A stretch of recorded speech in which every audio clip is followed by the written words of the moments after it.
मैं एसएन सिंह एक बार फिर से आपका एसएन गुरुजी यूट्यूब चैनल पे हार्दिक स्वागत एवं अभिनंदन करते हैं। डीएलएड सेकंड सेमेस्टर में गणित में जो पहला चैप्टर है एलसीएम और एचसीएफ का, परीक्षा आपका अक्टूबर माह में होने वाला है, तो उसी के तैयारी के क्रम में जो पहला चैप्टर है उससे लेकर के जो महत्वपूर्ण टॉपिक होंगे उसको धीरे धीरे करके पढ़ाया जाएगा। तो पहला चैप्टर एलसीएम और एचसीएफ आप फर्स्ट सेमेस्टर में भी पढ़े, वहाँ एलसीएम और एचसीएफ था, लेकिन वहाँ छोटे स्तर पे था। यहाँ पे छोटे स्तर से थोड़ा सा बड़ा, वहाँ 2 अंक का एलसीएम एचसीएफ निकालना होता था और यहाँ 3 अंक का एलसीएम एचसीएफ निकालना होगा।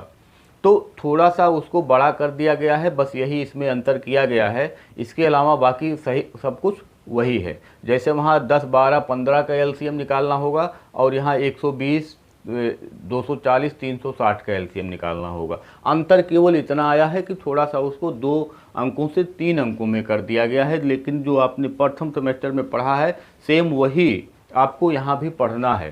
तो अगर हम चर्चा करें थोड़ा सा एलसीएम और एचसीएफ है क्या, तो उसको जानने से पहले हमको कुछ महत्वपूर्ण बिंदुओं को जानना जरूरी है। हम उसको सबसे पहले जान लेते हैं। तो सबसे पहले हम यहाँ जानेंगे कि अपवर्त क्या है, पहला। फिर जानेंगे कि अपवर्तक क्या है, फिर जानेंगे सम अपवर्त क्या है, फिर जानेंगे सम अपवर्तक क्या है, फिर जानेंगे लघुत्तम समापवर्त क्या है, और फिर जानेंगे महत्तम समापवर्तक क्या है। तो इतना हम जब समझ जाएंगे तो हमको यह चैप्टर समझने में आसानी होगी। सबसे पहले अपवर्त।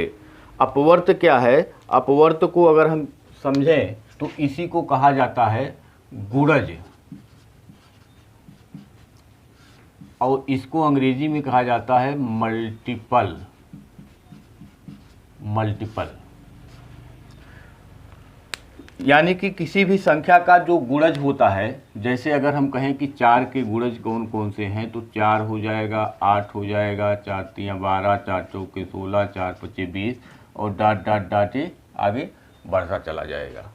गुणज का मतलब पहाड़ा, उसी संख्या का पहाड़ा पढ़ लीजिए, जो लिखते चले जाइए, जो होगा वही उसका अपवर्त होगा।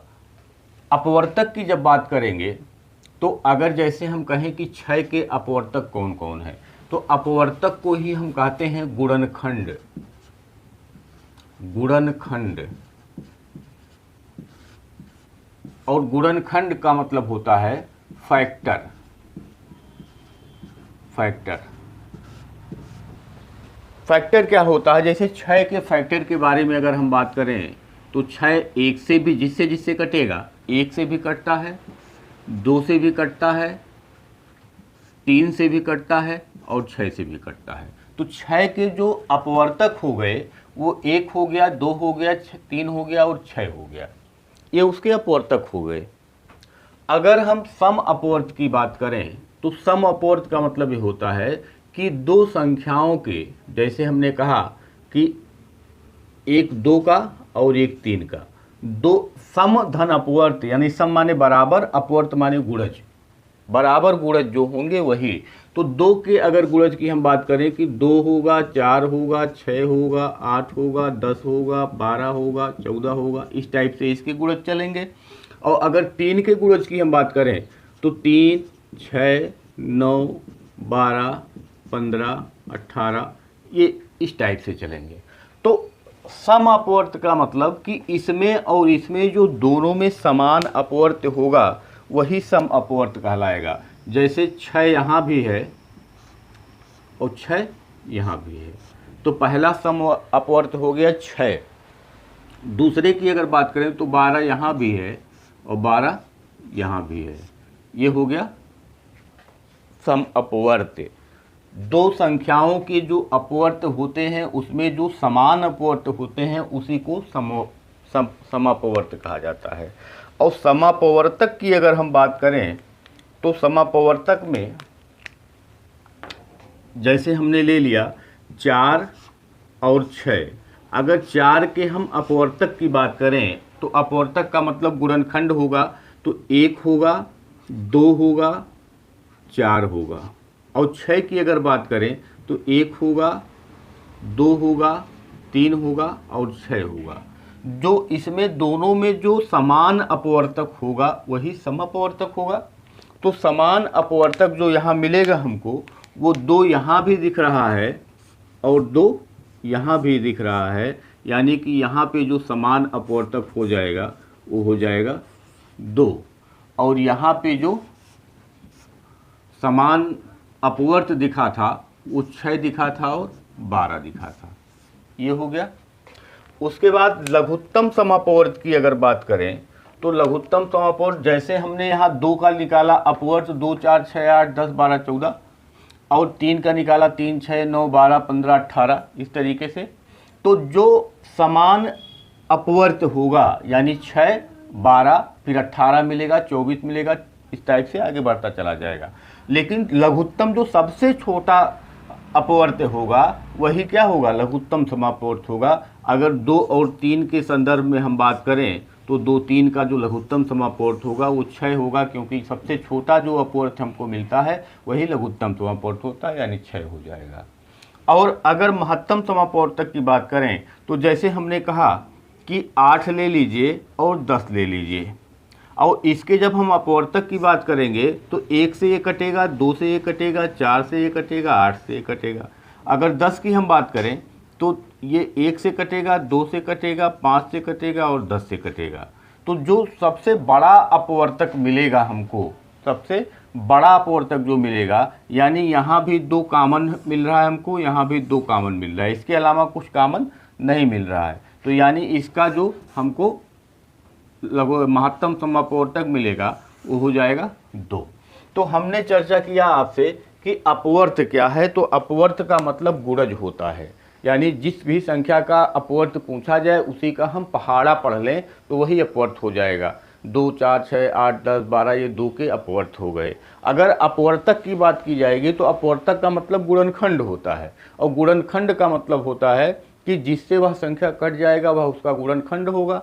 फिर उसके बाद समअपवर्त का मतलब होता है कि जो बराबर 2 संख्याओं में जो बराबर अपवर्त होंगे वो समअपवर्त होंगे, और समापवर्तक की बात होगी तो जो बराबर गुणनखंड होंगे वही समापवर्तक कहलाएंगे। लघुत्तम समापवर्त का मतलब होता है जो सबसे छोटा गुणज जो दोनों में कॉमन मिलता हो, और महत्तम समापवर्तक की बात होगी तो जो सबसे बड़ा गुणनखंड जो दोनों में कॉमन मिलता हो। ये इसकी चर्चा यहाँ हमने कर दी। अब यहीं से निकल के आया लघुत्तम समापवर्त, यानी ऐसा अपवर्त जो दोनों में समान रूप से हो और सबसे छोटा हो, उसी को लघुत्तम समापवर्त कहते हैं। महत्तम समापवर्तक का मतलब दोनों में जो समान रूप से गुणनखंड होंगे और जो सबसे बड़ा गुणनखंड हमको मिलेगा वही इसका क्या होगा, महत्तम समापवर्तक होगा।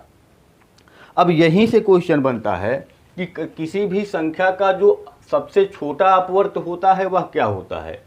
किसी भी संख्या का जो सबसे छोटा अपवर्त होता है, जैसे हम कहें कि क्वेश्चन यहाँ बन रहा है पहला कि किसी भी संख्या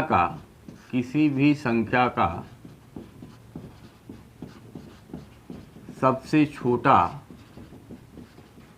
और सबसे बड़ा अपवर्त, तो सबसे जो छोटा अपवर्त होता है, यानी कि जो सबसे छोटा किसी संख्या का होता है वह संख्या स्वयं होती है, वह संख्या स्वयं होती है।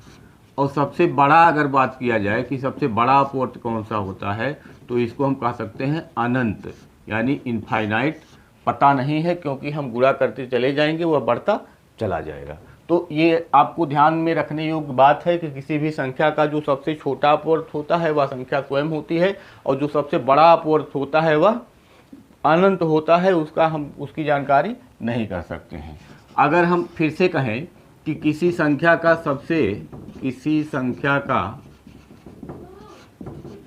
सबसे छोटा अपवर्तक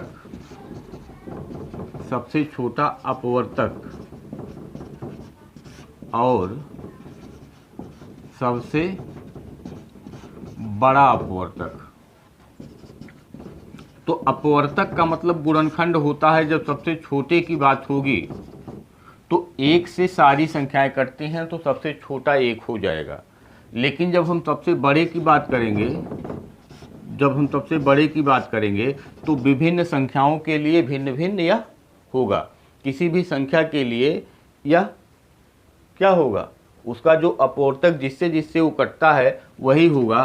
तो संख्या वह क्या हो जाएगी, स्वयं हो जाएगी विभिन्न संख्याओं के लिए भिन्न भिन्न, यानी जो संख्या होगी वही। जैसे अगर हमने 3 की बात की तो 3 का जो अपवर्तक होगा, 4 का जो अपवर्तक सबसे बड़ा होगा वो 4 होगा, 6 का अपवर्तक 6 होगा, यानी भिन्न भिन्न संख्याओं के लिए भिन्न भिन्न वह संख्या स्वयं होगी। तो यही हो गया इसका सबसे बड़ा अपवर्तक। ठीक, तो सबसे छोटा अपवर्तक, सबसे बड़ा अपवर्तक, इसकी जानकारी हो गई। अब इसके आगे हम सीखेंगे कि किसी भी संख्या का हम किस प्रकार से लघुत्तम 2 विधियों से, एक विधि आपको बताया जाएगा कि गुणनखंड विधि और एक विधि बताया जाएगा भाग विधि। 2 विधियों से हम किस प्रकार से एलसीएम और एचसीएफ की गणना करेंगे। तो गुणनखंड विधि अलग बताया जाएगा और भाग विधि आपको अलग बताया जाएगा। इसकी चर्चा हम कल के वीडियो में करेंगे। तो आप आज केवल इतना आप इसमें देखेंगे कि अपवर्त क्या है, अपवर्तक क्या है, सम अपवर्त क्या है, समापवर्तक क्या है, लघुत्तम समापवर्त क्या है, महत्तम समापवर्तक क्या है। उसके बाद किसी भी संख्या का सबसे छोटा और सबसे बड़ा अपवर्त कौन सा होता है, और किसी भी संख्या का सबसे छोटा और सबसे बड़ा अपवर्तक क्या होता है। और इसके बाद हम चर्चा करेंगे कल कि गुणनखंड की विधि से और भाग विधि से किस प्रकार से हम एलसीएम और एचसीएफ की गणना करते हैं। धन्यवाद, नमस्कार।